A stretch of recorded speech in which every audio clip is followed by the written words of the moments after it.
Hi there, Sarah Piper here from Invisible Partners, speaking to you from sunny Bali. I'm on a fantastic yoga retreat and meditation retreat, which I'm thoroughly enjoying.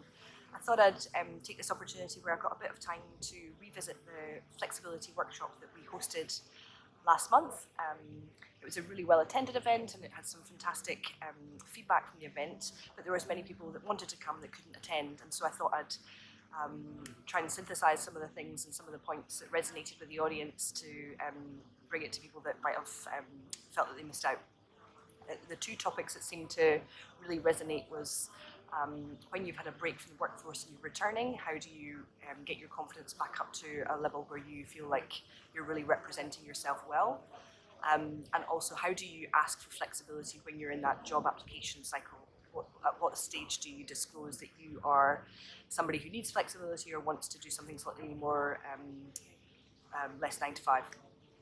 And so, taking that first topic, you've had you haven't had a career break, and you have had a break from the workforce for whatever reason. It could be redundancy, it could be maternity leave, it could be relocation and you're looking for a new role, having landed in a new setup. Having time out of work, particularly if it has been something that's been quite life-changing, like relocation, redundancy, and childbirth, all three would be categorised as that, can do something to your confidence.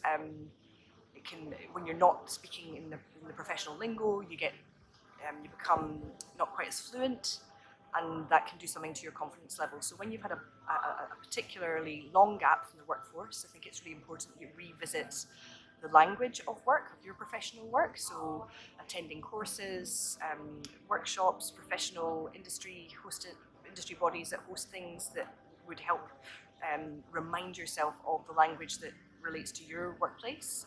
I think also rereading your resume and getting really, really comfortable with the things that you've attained in your career to date. Revisiting conversations with ex-colleagues you might have lost touch with, also for networking purposes, but also just to remind yourself of those moments of those high moments in your career can help just recharge you and help remind you of your awesomeness, as it were. So that's one sort of practical thing that you can do to revisit the language of work. Then also making sure that you're surrounding yourself by people who are positive people that lift you up, people that help raise your confidence. We've all got those naysayers in our life, so maybe minimizing your time with those people and really surrounding yourself with people that support you and help you feel good.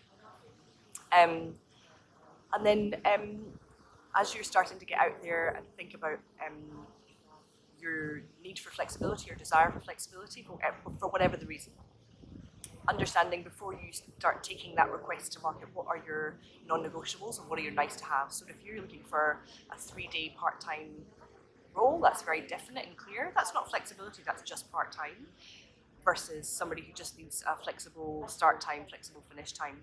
I think it's about being clear about what you're looking for.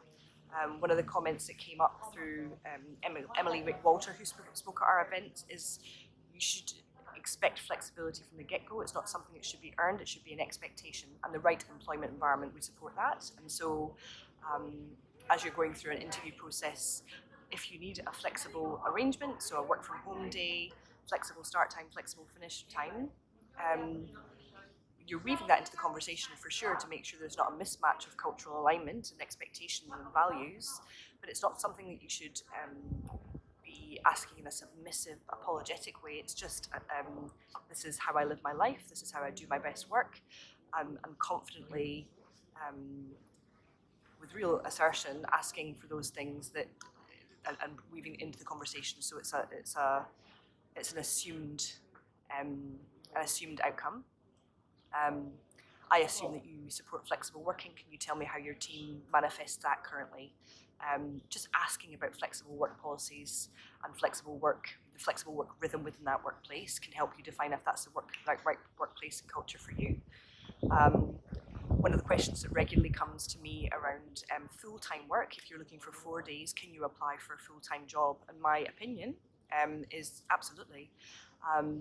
Many roles that are full-time can be supported on a 4-day-a-week basis.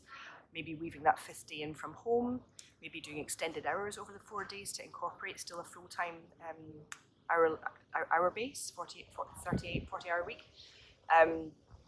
So I think absolutely, if your value proposition is strong and there's an alignment to the mandate of the role, and you're looking for 4 days, then most organisations that, in my view, would support that, or at least have a conversation about how it could work, and if they haven't done it before, at least be open to testing how that might work.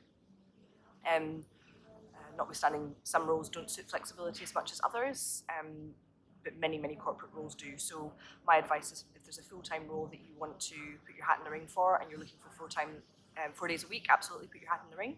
And my advice about when you disclose that you're looking for 4 days a week is through the interview conversation early in the interview process. So in the first interview, I would be, if you're working with a recruiter, you'd be asking that person's advice about how and when you disclose that you're looking for 4 days.